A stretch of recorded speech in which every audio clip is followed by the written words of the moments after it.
So this being said, I'd like to transition to our keynote speaker, who will be talking to you notably on the topic of education and bridging the talent gap, because obviously there's a huge amount of knowledge that we do need to share, especially in these times of crisis. And of course, all the notions of global entrepreneurship and education and professional reconversion totally align with Pillar 2 of the JCI Rise initiative on motivating the workforce. So please allow me to introduce our keynote speaker, a 6-time CEO and artificial intelligence and blockchain solution pioneer. Terence Mills is the CEO of AI.io, an industry-leading data science and engineering company that envisions, conceptualizes, and delivers artificial intelligence solutions in healthcare, travel, and entertainment. Terence is also a recognized and prestigious member of the Forbes Technology Council and a monthly Forbes.com contributor on the topic of artificial intelligence. Terence has been recognized as one of the top 50 AI influencers on Twitter in 2018, 2019, 2020, and 2021. He is also a board member of the World Business Angels Investment Forum US Country Office, an affiliated partner, as I mentioned, of a G20 Global Partnership for Financial Inclusion that is committed to collaborating globally to empowering the economic development of the world. As a sought-after AI thought leader, Terence participates as a keynote speaker to educate and assist business leaders and entrepreneurs about how to harness the power of AI and blockchain to solve business problems. Just to give some more recent context, at AI.io, Terence is helping to propel advances in productivity by creating of the future of work and changing how people live their lives in ways they could only have imagined. In January of 2019, AI.io announced the launch of Halo Travel, powered by Priceline Partner Network. Halo Travel is the first intelligence, voice-activated, and personalized chatbot for travel that combines virtual payments with the capability to book flight and hotel reservations or via voice. Later this year, AI.io will be delivering innovative AI solutions in healthcare that will seek to improve the quality of care by solving some of the boldest problems in the $3.65 trillion US healthcare payments industry. So I hope this gives you context to the caliber of our keynote speaker, and I hope that you can give an amazing round of applause to our keynote for tonight, Terence Mills, who will talk about the side and bridging the talent gap. Thank you, Kevin. I'm not too sure that I've heard that all in total before, and when I hear it, I have to step back and sometimes pinch myself. So it's kind of interesting, the experience, but I really am enjoying being here and glad that everyone could take some time to spend some time with me. I know that your time is valuable, and these are things that I really enjoy doing. So Kevin, thank you very much. And we should really jump in here. It's kind of interesting that whenever I do these types of keynotes, I'm often really on a stage and telling the audience commonly a story about a major business problem that often is solved through complex AI and blockchain solutions. And I mainly tell how we build it. And the other day I was on a conference call doing just that, and my dog Tipsy even chimed in, which is all part of the new normal that everyone has been getting used to. My home is my new stage, and my dog loves to participate, so I'm sure that she might chime in at some point here. And so you'll know who she is when she does. But this new normal has come and presented challenges for just about everyone, including me. I do lead, as Kevin said, one of the top 10 AI solutions providers, where we're dealing with some of the boldest problems in travel and healthcare. As Kevin also introduced me and said that just last year, we introduced Priceline's intelligent chatbot. And that was a major learning experience in what could actually be done via voice. It's capable of learning travel behaviors of all types of users. And it was actually the first chatbot capable of booking airfare and hotel by integrating virtual payments, which had never been done before. And today it runs on Google's backbone. It's taken its bumps and bruises in times of COVID, but we are starting to catch back up. The interesting part about that is, as Kevin mentioned, is that it is on the Priceline Partner Network, and that's IP that we own, and I'll talk a little bit more about why that's important. But this year, we do have healthcare payments in clear view, and with a sustainable and inclusive fintech ecosystem that follows years of development, and we're certainly excited about that. And I've also had a voice and a platform on the Forbes Technology Council, and that's helped quite a bit. And I use it to publish articles on AI and emerging tech. And I'm here after recently joining the board of the WBAF US Country Office, which I'm very pleased to do, and work hard to develop in this coming year some exciting programs that will usher WBAF into the US really for the first time, with a great concentration on the things that we can do. So I guess that you can say that I've been able to brave the COVID storm, though my boat is accustomed to rocky seas. I've seen them before, and I've seen choppy waters before. After all, I'm in the technology industry. But what I haven't seen before is that this time around, we are all in the same storm, but we seem to have different boats. And not everyone has the same boat. And it's important that we recognize this because it's taking place all over the world. Some of these boats are seaworthy, but many have proven not to be. And yet with this storm comes immense opportunity. So we must ask ourselves at this time, and difficult time as it's been, how have we used it to improve so that we can all take advantage of the opportunities that will present themselves, and not just some of us can do so, but everyone can. The challenges and the risks are many, but not insurmountable by any means. Having said this, though, everything gets a little harder if we find that we can't bail out our boat quick enough, that we constantly are taking on water. Each one of us has to find a way to hold back the water and certainly stem the tide. And right now, the incoming tide, which has been coming in for a while actually, is the number one risk to organizations around the world. It is gathering steam. It used to, by the way, be the third largest risk, but that was back in 2018, a long distant memory, when it ran a distant third to privacy regulation. Perhaps everyone remembers the time of GDPR. But since COVID, it has taken a pole position. And yes, it's the dreaded talent gap. And now the burning question really is, how do we fill it? And how do we do it now faster than ever? So with that, good evening. I know that it's kind of late for some.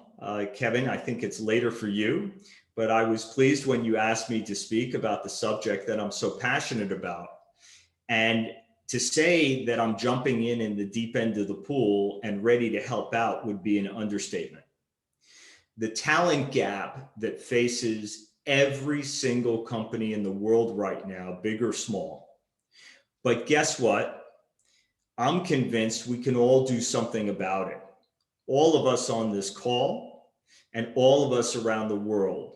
There are solutions, but we have to do what we are doing right now. We must talk about it. And so therefore, let's talk. It is incredible the rate at which business is changing. It's even surprising to me, given COVID. Even so, it's changing at such a breakneck pace that it seems that no one can keep up. And with this change comes a requirement, however, for a new kind of employee, one with much different skills. And they seem to be, unfortunately, in really short supply. And I'm right in the middle of it. Every day I engage with my data scientists, my DevOps, and my software engineers. I watch as we've been able to build things that others cannot. You know, it's interesting that Gartner recently performed a survey at the end of last year in which 63% of respondents said the talent shortage for STEM was their main concern. And it is not in one industry either. It is in financial services, industrial manufacturing, consumer services, government and nonprofit, as well as retail and hospitality. The most recent risk mitigation efforts by companies has been, hey, look, if we can't hire, then we will train from within. And in this vein alone, great steps are being taken. Chief learning officers, CLOs as we know them, are being hired in just about every big corporation on the planet. However, where are the people who are actually going to do the training? If they can't be hired, where are they coming from? Filling this talent gap means that risk managers have a key role to play in collaborating with HR to develop brand and new hiring approaches. And who are the risk managers? You're looking at them. They're all of us. Each one of us, we all have to play a role. So let's take a moment to define the global skills gap, because many don't actually know what it is, where it comes from, or how to define it. Artificial intelligence makes up 66%, and there's probably no surprise there. Cybersecurity, 64%. IoT, 62%. AR, VR, 61%. Robotics, 60%. And big data, 58%. These technologies have been around for quite a while, and it isn't as if there hasn't been time for universities and enterprises to come together on skill sets required to fill the jobs. The fact of the matter is there's a true lack of STEM graduates, and there's a complete mismatch and disconnect between employers and universities on the digital talent required by industry, period. Look, at the pace which technology is advancing, schools cannot keep up. It is a 2-year curriculum plan. In 2 years, the technology world will have changed 10 times over.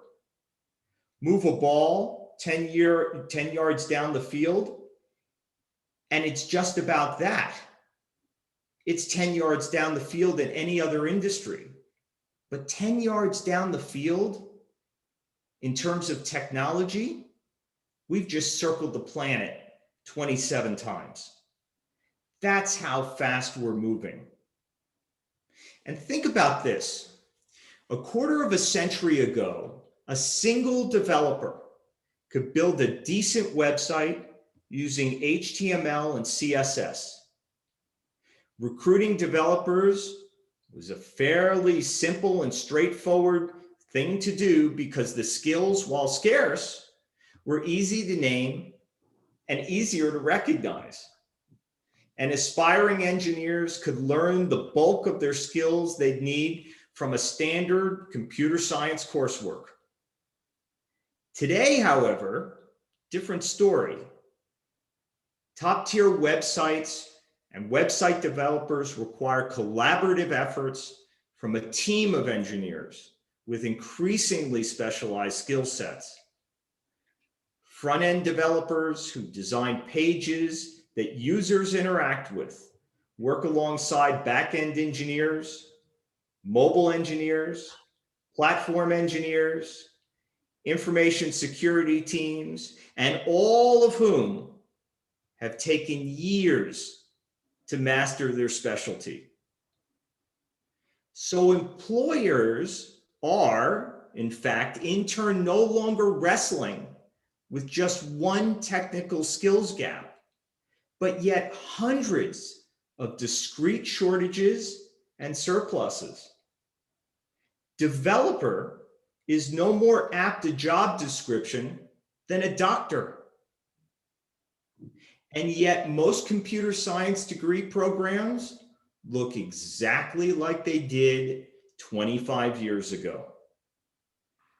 And we haven't even gotten to the tough stuff, such as building complex AI solutions that solve business problems at scale and that run 9 different models concurrently, 18 different frameworks and libraries, 6 different tools of AI, such as natural language processing, progressive learning, and computer vision, with 4 data analyzing models, all hosted in AWS and a HIPAA cloud, with a blockchain and payments platform coming together in an ecosystem that's ready to keep hospitals in business for the next century. If you didn't get all that, you're not the only one, because a second ago, I was just talking about a website. So getting back to our boat, how on earth are we going to hold back all the water when 4 out of 10 workers fear they will lose their jobs within 5 years due to outdated skills, and when the World Economic Forum estimates 54% of all employees will require significant reskilling by next year? My answer is, we can do it. We can bridge the divide, and as I mentioned before, we all have a role to play. The talent gap, it all starts at the top, in the C-suite and the boardroom. No one is excluded from this effort, and without their buy-in, we all know that nothing ever happens. The good news is those CLOs we were talking about are coming on board quick. Though right now, they are flying data blind. They need to harness new strategies by defining the skills gap to know exactly what they're dealing with. They're going to have to deploy upskilling plans to extract data that will tell them something and implement learning and development programs. And they must do all of this starting right now. They shouldn't have any trouble enticing employees, by the way, to come along for the ride. 83% of workers global-wide want their leaders to provide opportunities to learn new skills, where 2/3 wish their companies would increase the budget for digital skills. While many companies know those numbers, they're still not doing anything about it. Like it or not, this is a global race to attract the best tech talents in an increasing shallow pool of talent, with industry sharks like Microsoft, Amazon, Apple, and Google swiping up top professionals. Firms must seek other sources of talents to progress their strategies. Consistent with these new hiring strategies, firms need to swim outside of their traditional talent pools by looking to minority talent groups. You know, as a point of fact, Salesforce's president, Miguel Milano, recently wrote that businesses should tap into underutilized seas of talents, such as minority groups and those without college education. Howard Elias, a president of services and digital at Dell Technologies, corroborated what Milano said, stating that Dell seeks to hire those who are traditionally underrepresented in tech. And who are they? No stranger there. Women, people with autism, and other groups largely excluded from the industry entirely. So what about varying experience levels? Seems like a good plan, but the Wall Street Journal, on the other hand, revealed how older digital professionals are being passed over by employers for much, much younger talents. And this is all despite the shortage of tech workers. Bottom line, we can't afford right now to pass over anyone. Studies have confirmed benefits of workforce diversity, which drives both innovation and results. According to McKinsey's latest report, companies in the top quartile for gender or racial or ethnic diversity are more likely to have financial returns above their national industry medians. In addition to adopting more inclusive hiring practices, businesses also need to think about how they provide training. Apprenticeships, for instance, offering practical on-the-job training, in-house training programs for non-college educated entry-level employees, and partnerships with external workforce development agencies all play an important role when building a more diverse workforce. And now another talent source is the gig economy. The emergence of the gig economy, contract workers, has significantly changed the traditional work dynamics. What we now know is that the future of work is really upon us. These are the things that we need to change. And as risk managers, all of us, we need to implement today, not tomorrow. Speaking from a point of experience at my company, we're constantly focused on the latest technologies that serve as a platform for the solutions and IP that we build. We are deliberate in our efforts to cross-train engineers in all of these technologies so that they can learn and adapt new skills on a regular basis. We're also a diverse company with offices in 4 countries that share different cultures, bringing about clearly new ways to think about math and engineering, which helps us to be creative when building complex AI solutions that solve problems. In these cases, cross-communication is what our risk managers advocate so that there can be cross-functional experience from data science right to DevOps. There's no doubt that we push the learning envelope. That's our culture, and that's what I advocate to other risk managers, to be willing now to experiment. And that is AI. You don't have AI without experimentation. And the result is that some things work and other things do not.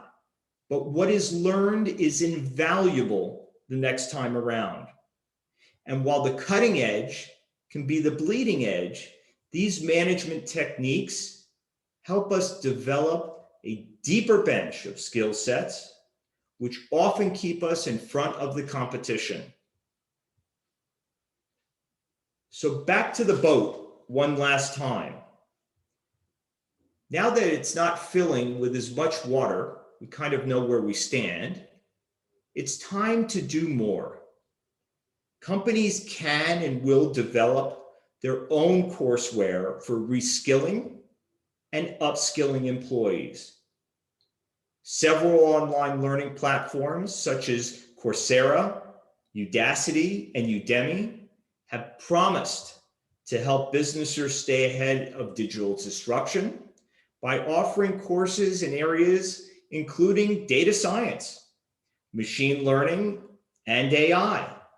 In fact, Salesforce has developed its own free gamified online learning platform, Trailhead, which allows users to take control of their own training and develop skills they'll need in the very near future, if not right now.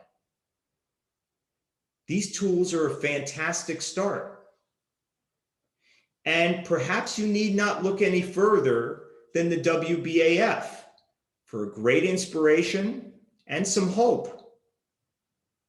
They will pioneer several economic development commissions in the US this year and operate outside of the US to do the same every year. Each will serve as an avenue to accomplish significant goals and, in some emerging technologies, with one to focus on STEM education.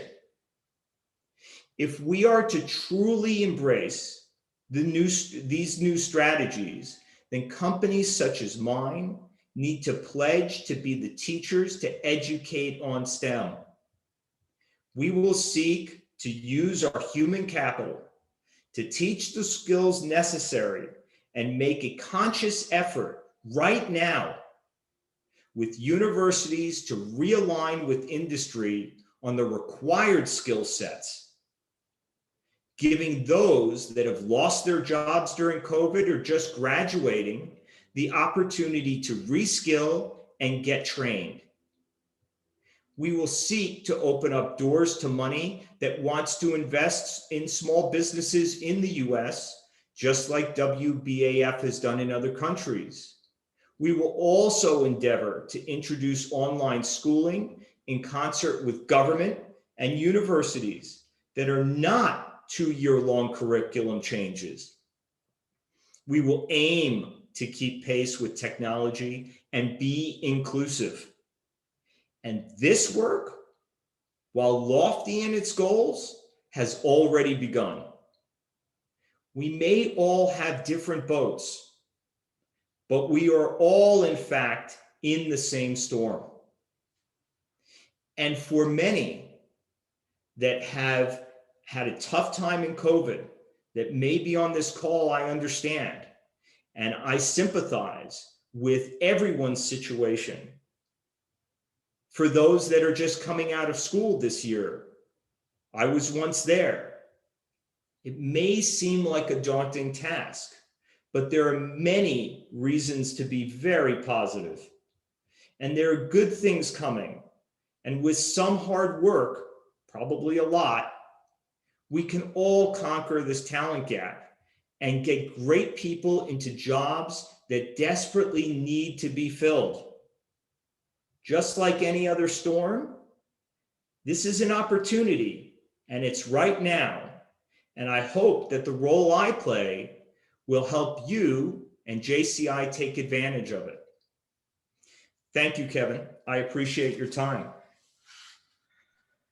Thank you very much, Terence, for this wonderful introduction and these great inspiring words on really bridging the gap with science, technology, and engineering and mathematics trainings, which is really the future, and helping to encourage diversity as well and transforming the challenges we face into opportunities. Before we move on, does anybody have any questions or for Terence? Or any comments or anything? No. Let's see, Annie. It seems your presentation. Oh, yes, we do have one question from President Miguel from Paraguay. I'll have to look at it. Let's see. It'll have to be translated, Kevin. How do you answer to the possible loss of jobs? Mhm. Do you-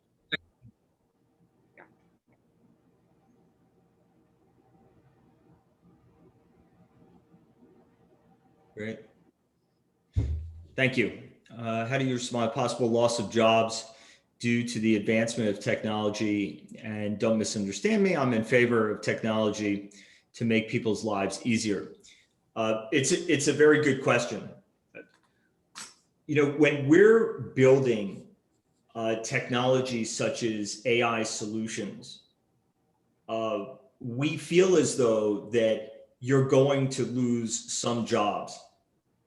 But to date, I have to be very straightforward and honest with you. We are creating jobs as a result.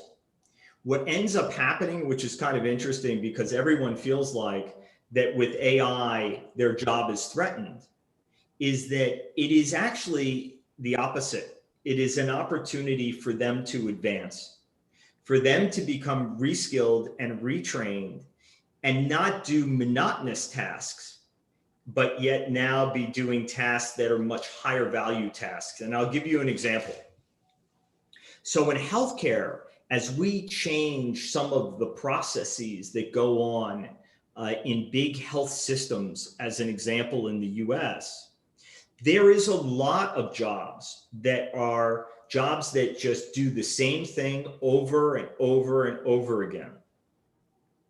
By replacing the over and over and over again with a machine that can actually perform at a much higher rate of speed and accuracy, and then retrain those people to go do higher value tasks and become data driven, for instance. So out of the machine comes data results. And those data results are results that people can interpret and do something with. We have had to add jobs as a result of the work that we're doing. And in fact, Accenture would tell you that they're seeing the same results. So I'm not seeing a lot of the loss of jobs at this time, though I do feel that with the emergence of technology to achieve tasks, I reiterate, I think that a small number of jobs will be lost, but will be outnumbered by the ones we gain. Great. Thank you so much for that comprehensive reply. We've got another question from Nelson from Brazil. I work in tech sector and everything Mr. Terence Mills talks about is really happening.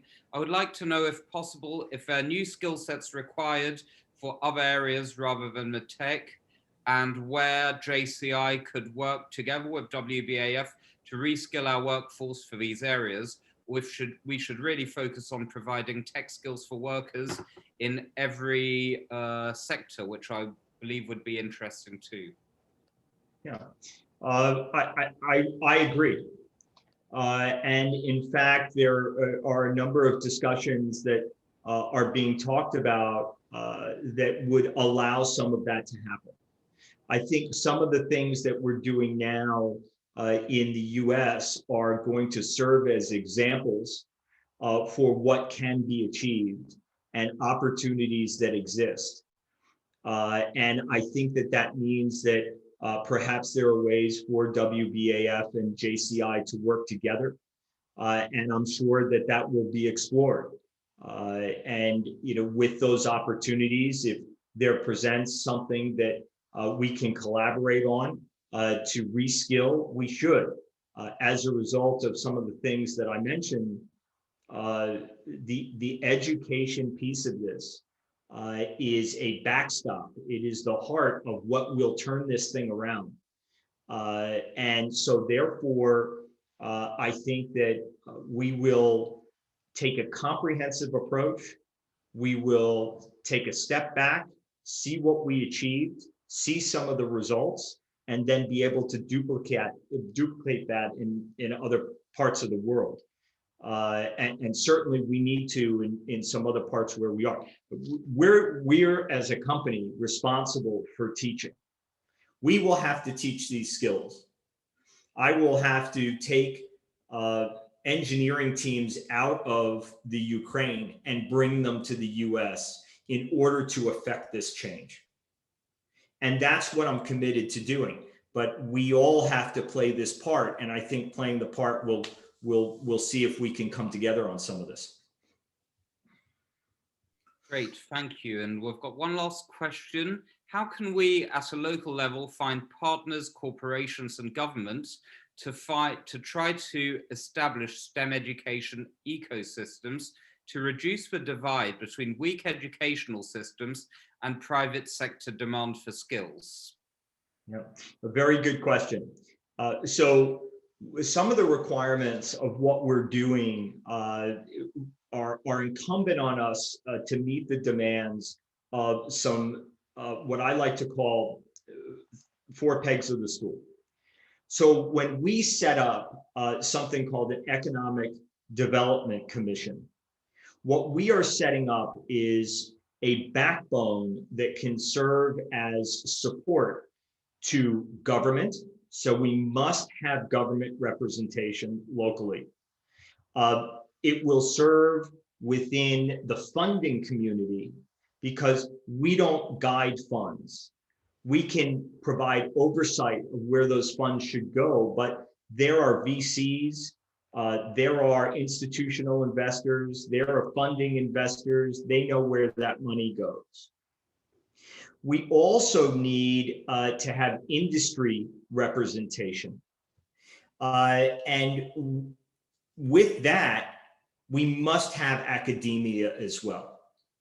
Those are 4 pegs of the stool that are necessary for us to develop the type of education programs, have the support from government, have the support from the funding community, and have the support from academia in order to do that. So as an example, again, I'll use the US, we are setting up an Economic Development Commission in the state of Florida. And the purposes of that is to do what we just talked about. In so doing, we have representation from the government of Florida, in Tallahassee, Florida, USF, which is the University of Southern Florida, as well as many funding partners that will allow money to be filtered in to businesses that can then expand and grow, startups that can get out of the gate, and things that we can do. But the education piece of that is the most important piece. And the bedrock of what we are creating in this Economic Business Commission, Development Commission rather, sorry, is education. And that's the relationship with USF and the ability to implement programs that aren't, as I said, 2-year curriculums, because otherwise the whole thing fails. It doesn't work because 2 years goes by and then all of a sudden all the technology changes. That's why we have to do it now. So, part of this is about now, and that can be challenging in of itself. But again, we're going to see how this goes in Florida. And if it goes well, we're going to have a chance to duplicate this elsewhere. Thank you very much, Terence. And that's a very exciting project, which really bringing together all sectors of society, similar to what we do at JCI, to be able to enable proper education that is relevant to society at large today. So thank you again for all these wonderful insights. And I believe that this is something which will inspire a lot of our national presidents as well to be able to develop their own ideas on the ground all around the American continent, and hopefully find synergies with WBAF and help boost professional reconversion projects, like young people who've lost their jobs in travel or tourism or restaurants, bars, services, to reconvert into STEM technologies and health tech, education technology, financial technology and really help boost economies moving forward as well. So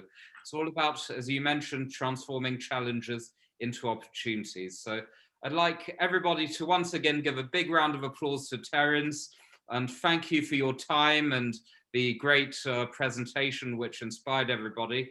And also all the people watching live on Facebook will also be able to replay it afterwards as well, moving forwards. That way we can touch those in Europe or Asia who are still asleep at the moment tomorrow. But thank you again, and I hope that we'll be able to meet directly in person for this wonderful session. And yeah, let's stay in touch.